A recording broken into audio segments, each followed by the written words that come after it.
Posibleng makipagpulong ang ilang opisyal ng simbahang Katoliko kay Pangulong Noynoy Aquino. Balak nilang kumbinsihin ang Pangulo na baguhin ang kanyang posisyon sa Reproductive Health Bill. Ang Kongreso naman, handa ng pagsamahin ang mga naipasa nilang bersyon ng RH Bill. Makibalita tayo kay Trisha Zafra. Abstention 7. Negative votes 79.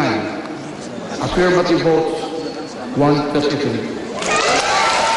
House Bill 4244 is hereby approved on third and final reading.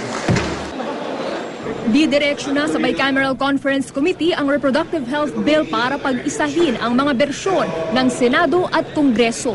Matapos yan ang pagkakapasa ng panukala sa parehong kapulungan ng Kongreso.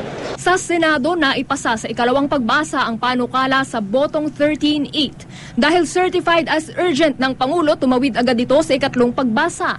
Pumasa ulit ito sa parehong bilang ng boto. Sa Kamara, nakalusot ang panukala sa ikatlong pagbasa ng paboran ito ng mayorya. Lumaki pa nga ang lamang ng mga pabor kung ikukumpara noong ikalawang pagbasa.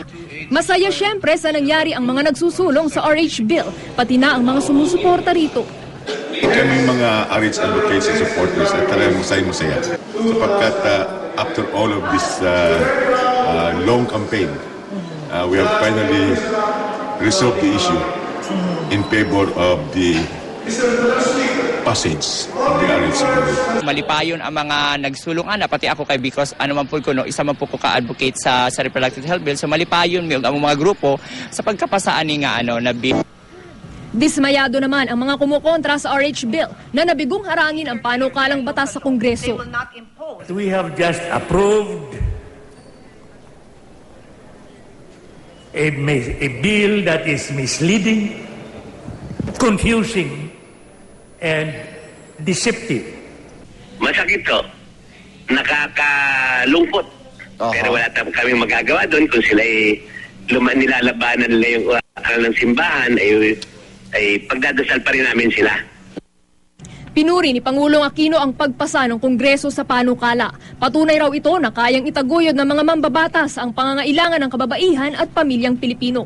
Pero kung hindi pa tapos sa Kongreso ang RH Bill, ang bersyon ng RH sa Autonomous Region in Muslim Mindanao nakapasa na sa Regional Legislative Assembly.